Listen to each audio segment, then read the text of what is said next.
현대중공업 법인 분리, 그 진실을 파헤친다 2탄. 이번 내용은 각 분야의 전문가들을 모시고 회사의 설명의 내용과 여러 주장에 대한 진실을 낱낱이 파헤쳐 보겠습니다. 신설 법인으로 단체협약 승계와 고용안전은 어떻게 되는 것인가요? 분할이 되더라도 단체협약이 기존에 체결이 되어 있으면 그것이 신설법인으로 당연히 승계가 되어야 하는 건데, 지금 부당하게도 지금 법원이 회사 분할이 될 경우에 기존에 체결된 단체협약의 승계를 인정하지 않고 있는 하급심 판결이 몇 건이 있습니다. 그래서 특히 이제 최근에 한국지행 같은 경우에도 연구개발법인을 새로 분할을 한 다음에 회사 쪽에서 단체협약 승계를 인정을 안 해서 법원에 가처분을 제기해서 다퉜지만 1심에서는 인정이 안 됐고요. 현대중공업도 만약에 이제 회사와 합의를 통해서 단체협약 승계를 따내지 않으면은 법인 분할 이후에 기존에 우리가 회사랑 체결한 단체협약이 인정이 되지 않을 수 있습니다. 그래서 근로조건에 관한 부분은 그대로 승계가 될 수 있다고는 하지만 조합활동에 관한 부분, 전임자라든가 조합비 공개라든가 조합활동에 정말 중요한 부분들이 전혀 보장이 안 될 수 있다. 그런 위험이 굉장히 큽니다. 우리 노동자가 일한 대가와 성과금은 제대로 받을 수 있을까요?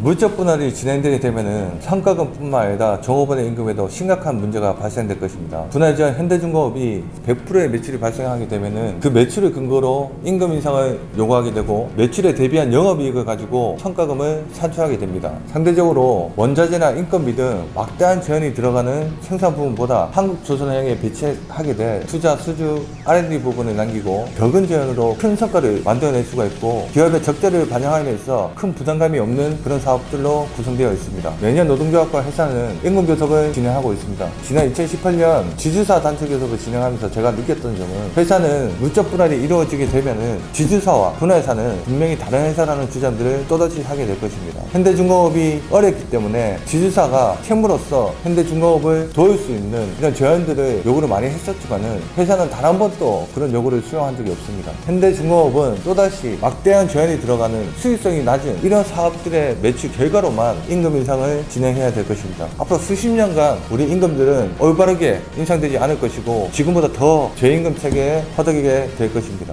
현금성 자산 8,800억 원을 떠넘겨주고 부채를 껴안게 되는데 괜찮을까요? 재산을 다 나눈 걸 보니까 거의 반반 나왔죠. 근데 중요한 사실이, 사업을 하는데 가장 중요한 부분은 현대중공업이다. 근데 사업을 하는데 1차적으로 필요한 현금성 자산들은 지주사가 한다는 거예요. 부채를 보시면은 부채 중에서 차입금이 지금 제일 중요하잖아요. 근데 차입금은 1조 5천억 다 지금 장기 차입금도 다 현대중공업이에요. 그럼 현대중공업은 사업을 해가지고 어떤 문제가 생기냐면은 열심히 해서 돈을 벌어도 일단 차입금도 갚아야 되는 거예요. 분할 후에 한국조선해양의 부채 비율은 1.5%예요. 부채가 없는 거예요. 근데 현대중공업은 116%예요. 배가 되는 거죠. 현대중공업의 부채를 다 밀어넣는 거예요. 이 불균형이 가지고 있는 문제는 아무 문제가 아닌 거냐? 아무 문제가 아닌 게 아니라 큰 문제가 되는 거예요, 결과적으로. 자, 그래서 이제 보시면은 이 파생 자체가 물적 분할부터 나온다라는 걸 말씀드리는 겁니다.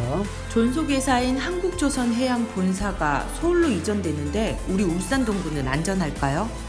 기업은 혼자 생존해 오지 않았습니다. 이 모든 사람 함께 더불어 성장해온 기업임에도 불구하고 이러한 공론화 과정 한 번 없이 일방적으로 밀어붙인다면 그 속에 다른 이면적인 어떤 내용이 있지 않는가라는 생각을 할 수밖에 없다는 겁니다. 주주총회를 통해서 이것을 실행하겠다고 얘기합니다. 이 속에서 우리 노동자들은 아무것도 모른 채 그냥 떠내려다 갈 가능성이 많습니다. 지역민들과 함께 이 문제를 해결하기 위해서 함께 노력해 나가겠습니다.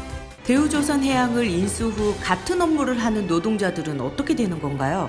대우조선 현대중공업이 다 선종이 똑같습니다. 다음 사람부터 컨테이너, 화물, 해양 플랜트가 똑같기 때문에 선종에 대한 경쟁을 붙일 것입니다. 각 파트별 생산성을 비교하면서 경쟁을 유도할 것입니다. 아마 그렇게 되면 경쟁을 못하는 만큼의 실적에 대한 보상을 아마 그 다음 또 다시 있는 쪽의 보상으로 돌 것이거든요. 아마 그렇게 오지 않을까 싶습니다. 때문에 선종의 중복이라고 하는 것은 자본이 마음대로 구조조정할 수 있는 칼자를 쥐었다라고 의미할 수 있습니다. 우리 노동자들이 현대중공업 법인 분리를 막기 위해서는 어떻게 해야 될까요? 현대중공업 지부 조합원 동지 여러분 반갑습니다. 금속노조위원장 김옥입니다. 조합원 동지 여러분, 이제는 사람을 자르는 예전 방식이 아니라 보다 더 이윤 구조를 높게 내기 위해서 조합원들에게 생소하게 물적 불안이라는 말로 다가오고 있습니다. 동지 여러분, 언제까지 우리가 당하겠습니까? 이제는 우리가 제대로 맞서야 될 상황입니다. 여기서 밀리면 이제 현대중공업 회사는 공중분해되고 조합원들은 하청 노동조와 별반 다름없는 생활로 전락하게 됩니다. 이제 금속노조가 현대중공업 조합원 동지들과 함께 노동자의 미래를 위해서 당차게 싸워나가고 있습니다.